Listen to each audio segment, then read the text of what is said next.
أعوذ بالله من الشيطان الرجيم. بسم الله الرحمن الرحيم. الرحمن علم القرآن خلق الإنسان علمه البيان. الشمس والقمر بحسبان والنجم والشجر يسجدان والسماء رفعها ووضع الميزان ألا تطغوا في الميزان وأقيموا الوزن بالقسط ولا تخسروا الميزان والأرض وضعها للأنام فيها فاكهة والنخل ذات الأكمام والحب ذو العصف والريحان فبأي آلاء ربكما تكذبان خلق الإنسان من صلصال كالفخار وخلق الجان من مارج من نار فبأي آلاء ربكما تكذبان رب المشرقين ورب المغربين فبأي آلاء ربكما تكذبان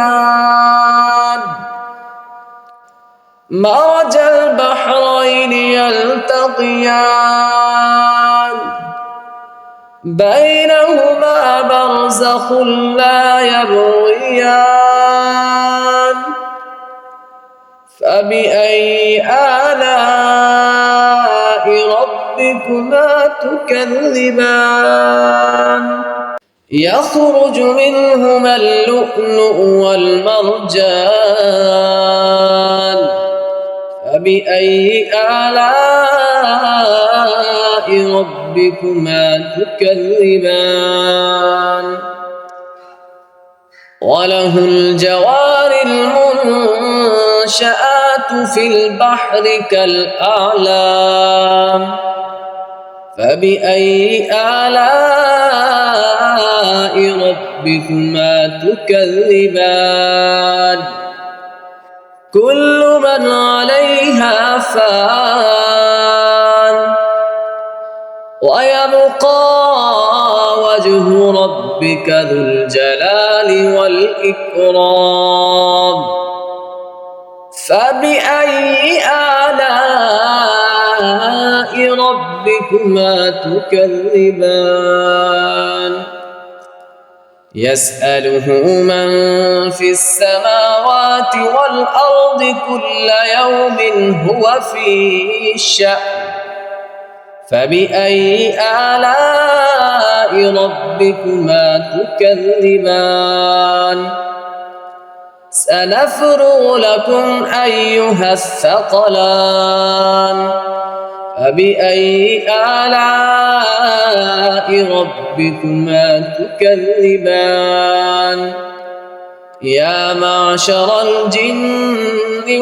والإنس إن استطعتم أن تنفذوا من أقطار السماوات والأرض فانفذوا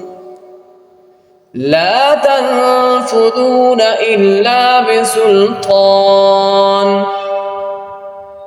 فبأي آلاء ربكما تكذبان يرسل عليكما شواظ من نار ونحاس فلا تنتصران فبأي آلاء ربكما ربكما تكذبان فإذا انشقت السماء فكانت وردة كالدهان فبأي آلاء ربكما تكذبان أيومئذ لا يسأل عن ذنبه إنس ولا جان فبأي آلاء ربكما تكذبان يعرف المجرمون بسيماهم فيؤخذ بالنواصي والأقدام فبأي آلاء ربكما تكذبان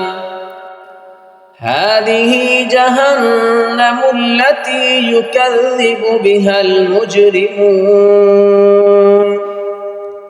يطوفون بينها وبين حميم آن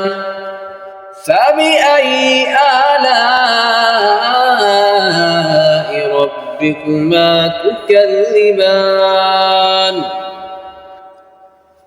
ولمن خاف مقام ربه جنتان ولمن خاف مقام ربه جنتان فبأي آلاء ربكما تكذبان ذواتا أفنان فبأي آلاء ربكما تكذبان فيهما عينان تجريان فبأي آلاء ربكما تكذبان فيهما من كل فاكهة زوجان فبأي آلاء ربكما تكذبان متكئين على فرش